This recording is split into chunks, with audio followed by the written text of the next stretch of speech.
Well, hey everyone, my name is Nathan Jones, and if you're new here, welcome.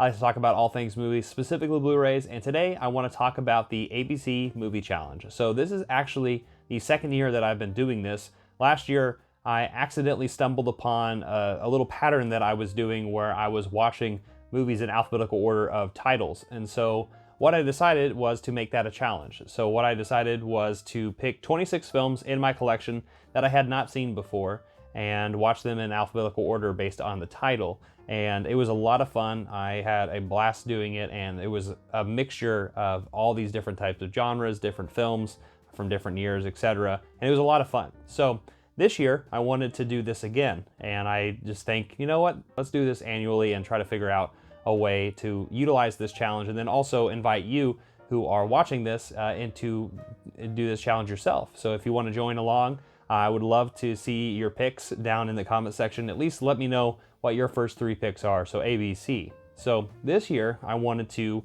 tackle this a little bit differently. I wanted to add a number to it, right? So obviously numbers start off with a letter, right? But at the same time, I wanted to add a number, so I have 27 films to tackle this particular year go around. So that's what we're going to be talking about today, and I'm going to be showcasing you the number that I chose, and then all the way through A through M. So I have the first chunk today, so it hopefully is not too long of a video, but I'll definitely be trying to cut it down some. But before we jump into that, I want to share some good news about what I just watched last night. I was able to go to my local independent cinema theater here in the town that I am located, and I was able to watch In Bruges right here, which is my absolute favorite film of all time, besides, you know, these three right here, Lord of the Rings. Those are my go-to answers always. But In Bruges, phenomenal film. I've seen it about 30 times. I don't know how many times I've actually seen it. I've shown so many people this movie, and I highly recommend it.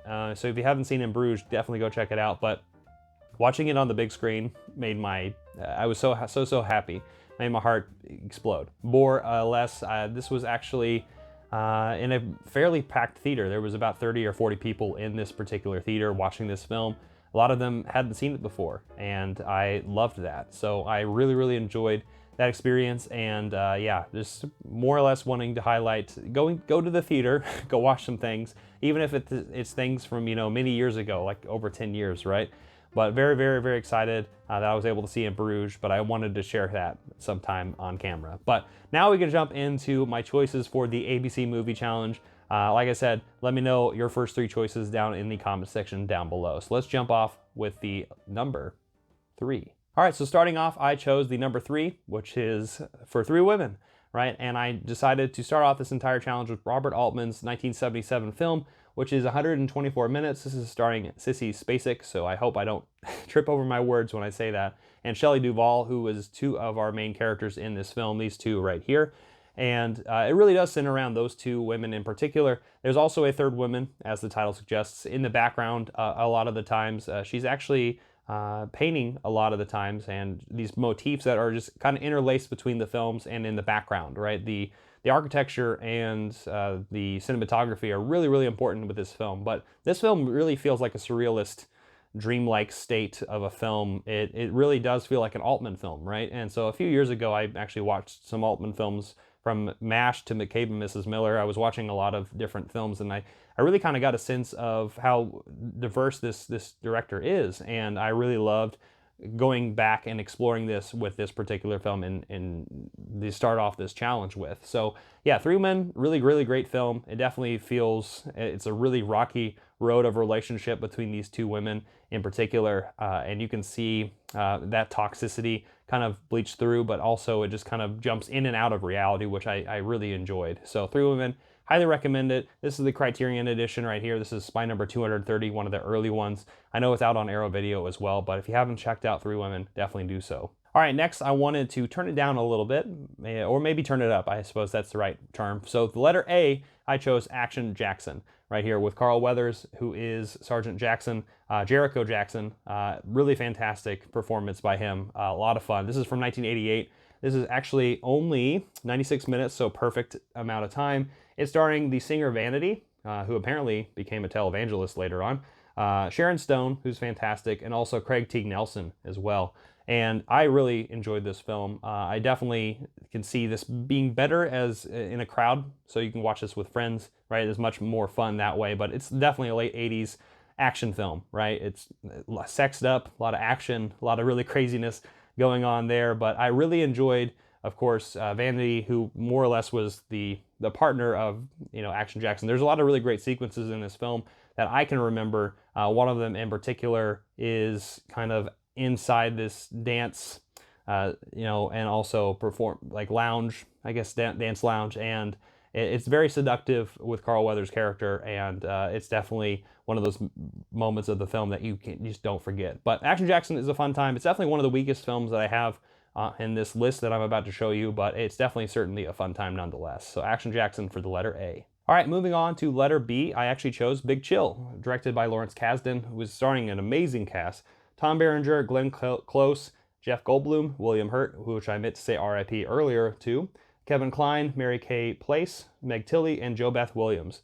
This is a crazy hangout movie, and they're all coming together because they have a friend who passed away who was maybe one of the centers pieces of all of their lives, and all of these people come from different backgrounds, have moved on from a lot of different areas of life, and are doing different things. One's an actor, and one is a socialite who's trying to get an idea across and trying to get some money from all of his friends. It's actually quite hilarious, but also very endearing. This is a film that I really enjoyed the performances by all these people involved, and it really definitely feels like all of them have such rapport with each other, and there was a lot of emotional depth with the conversations that they're having. But also this soundtrack is just, a banger, and I think I really enjoyed that aspect about this film too. This is from 1983. It's 105 minutes, so it's perfectly timed. There's actually a lot of special features on this particular disc that I really liked from the Criterion collection. But this is, just a really great film. Really just thinking about that time in life and adulthood where you're transitioning and where all your friends are at this current stage where you see that transition of where you once were with all those people and then see where they're at now.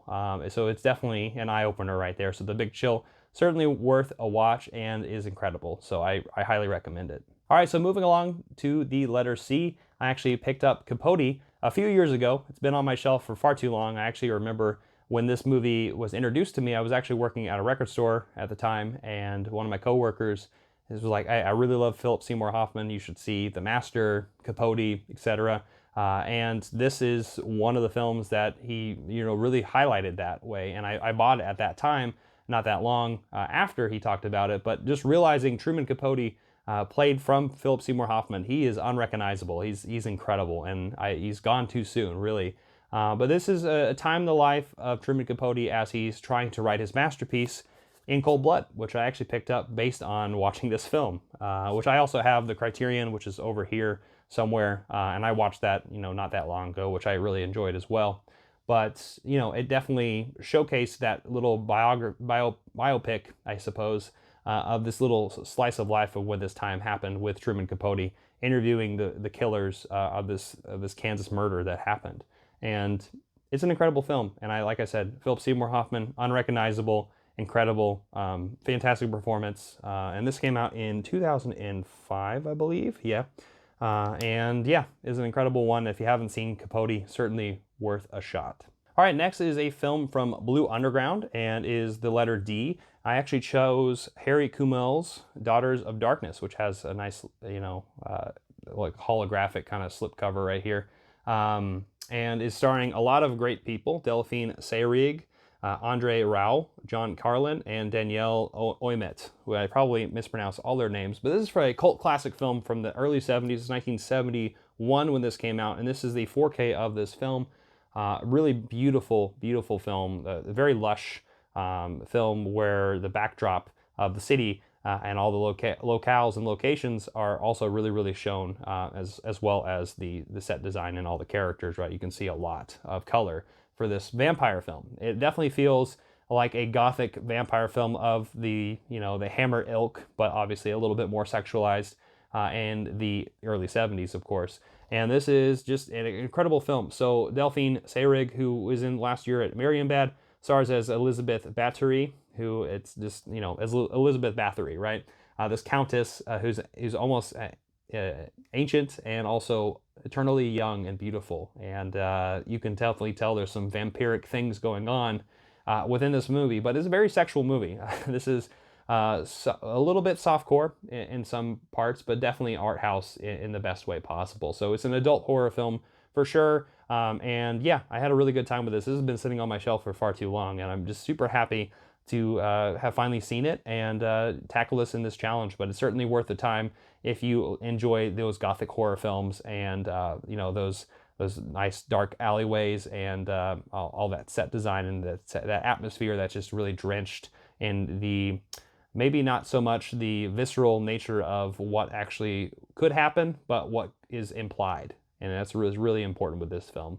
All right, next we're on to the letter E, and I chose Endless Night. So this is from Indicator. This is spine number 171. This is from 1972, and you'll see a little bit of pattern from the early 70s here. But this is based on an Agatha Christie novel, and is directed by Sidney Gilliat, and is written in production with Frank Launder and Sidney Gilliat, starring Haley Mills, who is a standout in this film. Britt Eklund is in it per Oscarson. Hywell Bennett and George Sanders is also in this film. And this is really just based on a location. Our main character just kind of falls in love with Haley Mills and finds her in this field that he is just enamored with, and he just really wants that piece of land. And it becomes a whodunit, right? And it definitely spirals in a lot of different ways. I don't really want to describe too much of the plot because there's some really great twists and turns in it. And really, that last scene, I just did not expect where it was going with that. And I guess I should probably read the Agatha Christie novel, but really great release from Indicator. I had a really great time with it, and there's actually a lot of really fantastic special features, of course, within this, always with Indicator, right? A 4K scan of this, and I was able to watch a few of the special features with interviews of the people who were involved with this film, and it was incredible, and it gave me a lot more context as well. But on the back it says victim or killer. Only 3 people in 100 guessed the answer to Endless Night. So incredible release. Very happy that Indicator put this out. So that was my letter for E. All right, so now we're moving on to the letter F, and this actually might be one of my favorite musicals that I've just discovered recently, which is crazy because this movie has been out for far too long. But this also came out in the early 70s, 1971. This is Fiddler on the Roof, and this is the 40th anniversary Blu-ray. I've had this on my shelf for a couple years, and it took me a while to watch it, and I had really no idea what I was getting into, which is, I know, this is one of those films that like a lot of people know about. And Fiddler on the Roof, certainly one of those ones that surprised me.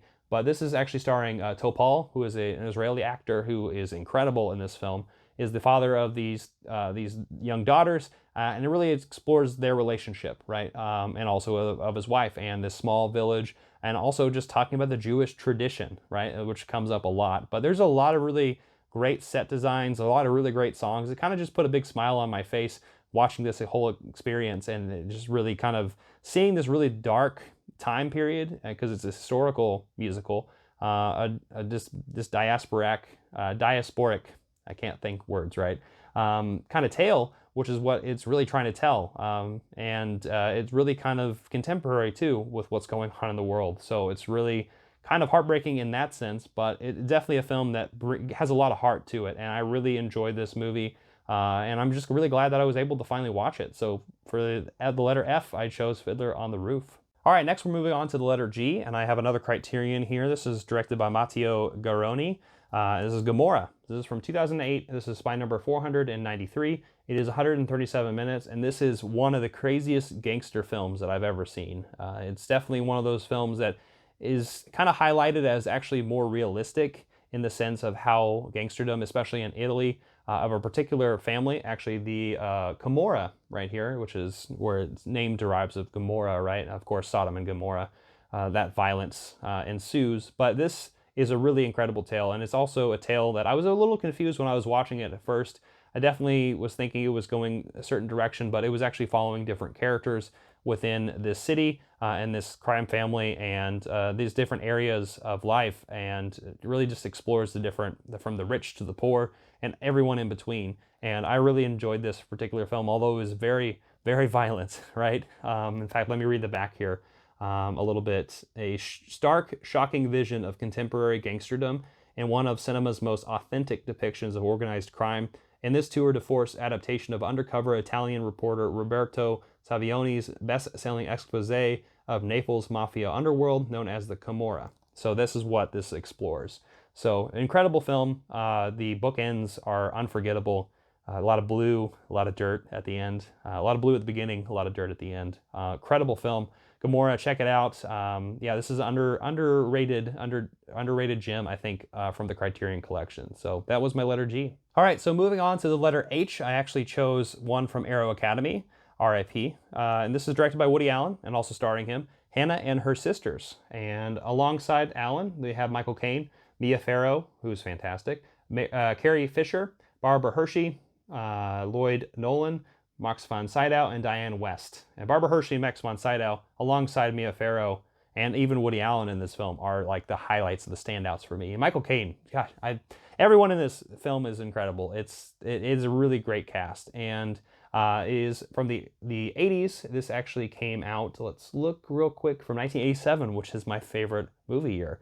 Another film to add to that list. But this is really just a film about this lifestyle with all these different friends and family, right? About Hannah, who is played by Mia Farrow, who is married to Michael Caine, and all of her sisters and all the relationships that ensues with that as well. And all the people who are, there's some adultery going on, there's some, cheating and all those things going on. But at the same time, the dialogue is super compelling. It's actually super light and fun, as well as serious at times. And it's a really nice kind of blend of all those different genres that I really enjoyed about Allen's work that I've seen so far from him. And so, yeah, I wanted to check out this film, and I was really happy to have done that and add this to another great addition to the 1987 films that I already love. So Hannah and Her Sisters, I do definitely recommend. All right, now we're moving on to the letter I, and I just decided to choose an epic film from D.W. Griffith. This actually came out in 1916. It is Intolerance, and the subtitle is Love Struggle Throughout the Ages. I think there's another subtitle as well, but man, this movie is an epic. So it's told in 4 different tales, one of Babylon, one of Jesus' life, the last days, I guess, and the third one is the St. Bartholomew's Massacre in France, and then the last one is the early 1900s, kind of the modern times of when this came out. And I really love the bookends of this particular film, the Babylonian story and the modern time story. I think that was where a lot of my attention was. So in the story context, I really love the modern side of things. I think that the performances and then also the story in general of poverty and obviously of intolerance, right, and power, really tackling these different things that are different themes within this particular film.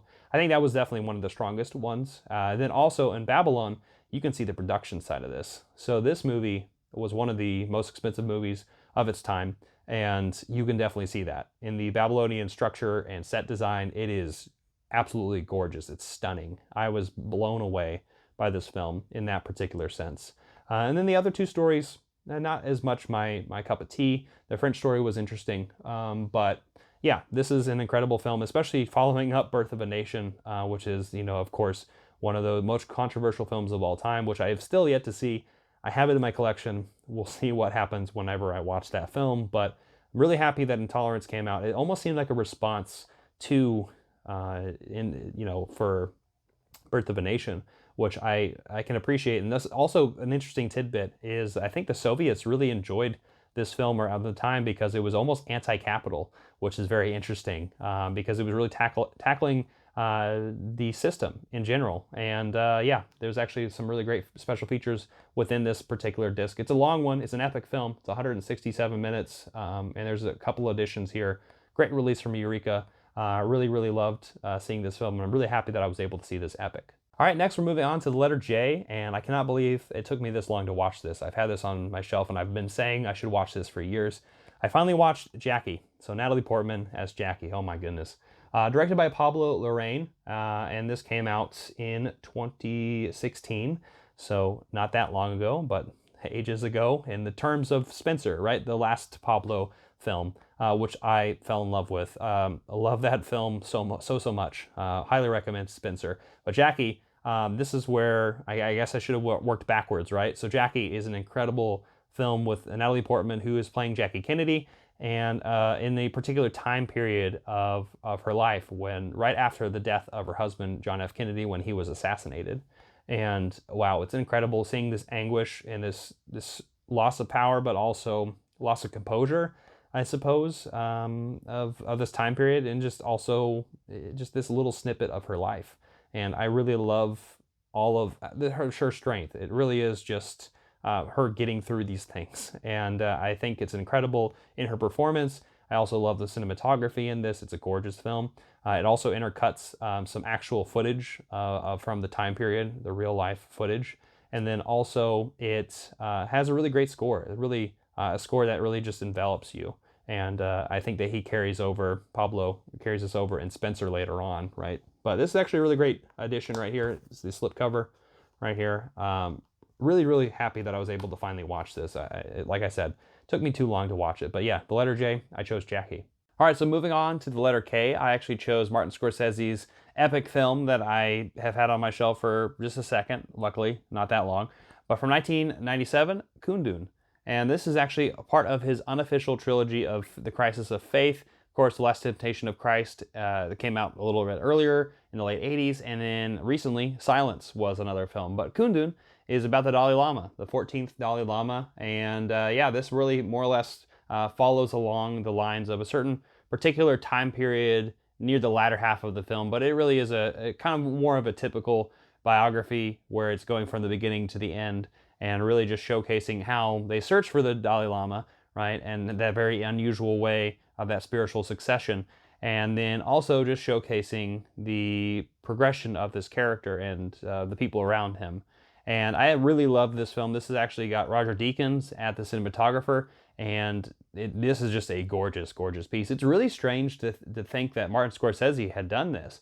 In fact, that's what one of the mind-boggling things, just thinking about this time period in the 90s, where he had just done Casino, right? And thinking that this was one of his pictures that would come after that. It's very weird to think about, but I'm really happy that I was able to watch this particular film, because it was definitely a blind spot in more Scorsese, field. I still have a lot of Scorsese films to watch, actually, surprisingly. So Kundun, very good film from Kino Lorber right here. Yeah, this is a really great release and has a bunch of special features, which I was not able to jump into. It was actually a 2-disc set, but yeah, I was able recently to get this from the Kino Lorber sale that not that long ago happened. But Kundun was what I chose for the letter K. All right, so moving on to the letter L is Le Veillon Rose, which has actually been on my shelf for 5 years. It's been way too long. This is actually starring Marion Cotillard and is an incredible film. It's another biopic. This is of Edith Piaf, and her entire struggle of going through her entire life. And wow, what a hard movie to watch, but also incredibly insane performance from Marion. I just was blown away by her almost sudden transformation, as unrecognizable as this character, going through her trials and tribulations, and just seeing the different shades of her character and the struggles she had to go through. So, wow, like I said, this has been on my shelf for 5 years, which is just insane to begin with. But this is actually a film that I actually imported, right? I think there's Chinese right there. But it's just kind of insane to me that I actually had to import this film. I don't know if it's actually available on Blu-ray, but I definitely wanted to pick this one up, and I'm just like so blown away by the performance, like I said. And I also really love the score of this film and the cinematography. I thought that the set design too, there was just a lot of really great things going on for this film, and I'm slapping myself on the face for not watching this sooner. So Le Veillon Rose, incredible film, and one of the better biopics that I've seen. And last but certainly not least is probably one of the more fun films on this list, and is the letter M. It is Magic Mike XXL. So I've been wanting to watch this film for some time now. I actually remember watching Magic Mike a couple years ago, near the early times of the troubled times when we're all shut down. But I really enjoyed watching Magic Mike with my roommate, and it was directed by Steven Soderbergh, who I just was blown away that he did that. And he produced this film too, but this is starring, of course, Channing Tatum as Magic Mike, and the gang again. They're coming back. This is a road movie, and really getting back together, the stripping gang back together. And I just love this film. It's just a celebration of women. What I really love about this is the themes of this film. It really is very empowering. This is a film that, you know, that feminine gaze is not really shown much in movies, right? And so it's kind of a breath of fresh air to kind of see that female enjoyment. Obviously, as a male, I really can't speak much on that, but I can kind of see through that a little bit through this particular film, and I really enjoyed that particular aspect of this movie, and really, really great performances, of course, and incredible dance choreography. Oh my God. But I laughed, I cried. I loved everyone in this for the most part. And yeah, this was an incredible film, and I'm super happy to end, you know, this alphabet, at least this particular notion, with M. So anyway, that is what I watched for the first half of this ABC Movie Challenge. I had a really good time. I'm going to continue with this. The letter N is next, and we're going to go all the way to Z. So if you're able to join along, I would love to know what some of your choices are. Let me know in the comment section down below. So thank you so much for watching this video. I hope you enjoyed it. Give it a like, comment down below, share, hit the notification bell, subscribe, and I'll see you next time. I'm not jonesing around.